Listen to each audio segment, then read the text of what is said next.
ongia egiteak ze balio duen. Harri handi baten azpian preso harturik, otso bat zalapartak ari da eta oiu saminak botatzen ditu. Hel, hel! Bat-batean, gizon bat hurbiltzen zaio.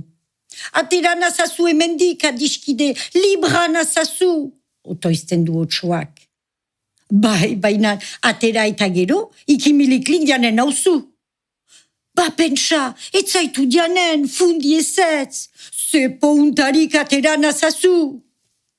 Luzaz dudamudan egonik, azkenean, behin eta berriz entxeatzearen bortxaz, gizonak harri altsatzen du.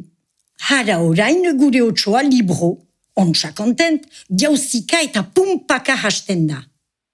Gero, begiak dirdir eta espainak milikatuz, otsoa gizonaren ondo-onduan plantatzen da eganez.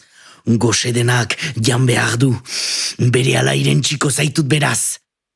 Hitzemana didazuen hauzula janen? Hitzemana bai, bainan gosedenak jan behar du, eta atzaparrak erakusten dizkio. Zaude, hause proposatzen dizut. Goazen biak bidez bide, eta atzemanen ditugun lehen 3 lagunen kontseiluak entzunen ditugu. Erraiten badigute ongiaren egiteak ez duela deus balio, ez duela merezi, ba orduan jaten ahalko nauzu. Ados, jardesten dio otsoak maltzurki. Gizona eta otsoa tipitiapa abiatzen dira.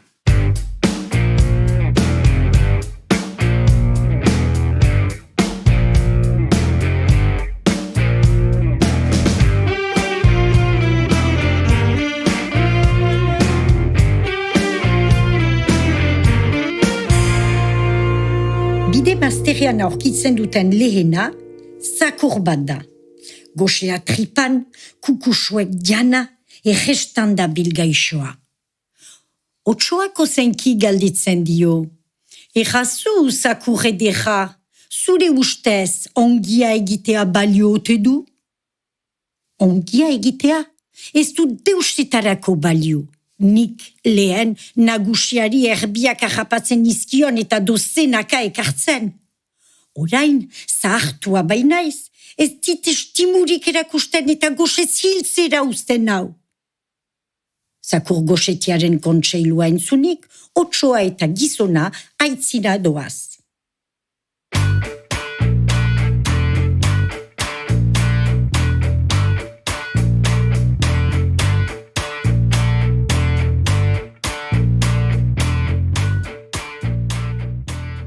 Ondotik, behi zahar bat aurkitzen dute. Hunek ere itxura agon tristia du, hezur eta lagu egina da. Aizu, behi gizena, galdegiten dio otsoak. Zure ustez, balio ote du ongia egitea? Niri, ongia egiteak tratu txarra baizik ez ditekari. Egunero, 30 pinta esne maiten izkion nagusiari. Beste behiek baino askoz gehiago?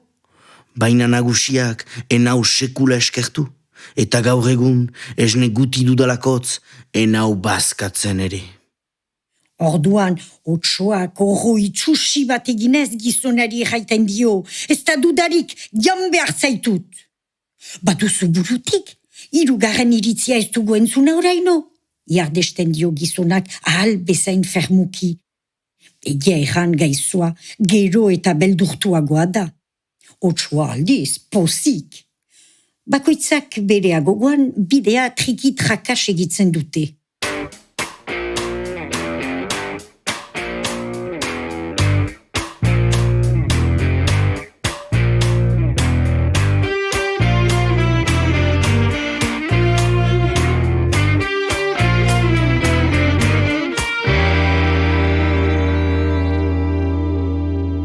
Urruntxago, azeri bat agertzen zaie. Otsoak berehala. Errazu, aseritxo, ongia egitea balio ote du? Ongia egitea merezi duenetz? Nolako ongia den ikusi behar da lehenik. Bai gizonak, bai otsoak gertatu istorioa xehe-xeheki kontatzen diote azeriari. Azeriak burua higitzen du, begiak hesten ditu hobeki pentsatzeko, eta deblauki mintzatzen da. Otsoko, Zinez argi eta garbi ikusi behar dut Xuxen nun eta nola kokatua zinen. Eta hirurak harripera itzultzen dira. Hausi duzu delako harria, unen azpian nintzen ahapatua, aitortzen dio Otsoak azeriari. Gizonak eta azeriak bien artean, alegia deusez, Otsoa ezartzen dute lehenago zegoen bezala, harripean preso. Orduan azeriak erraiten dio. Otsoko, geldiadi hor, ongia egiteak ze balio duen ikasi arte. Historio hau kontatu dizuegu, guri handelek kontatu moduan. Hala izan, hala ez izan, zuen bihotzak entzun dezan.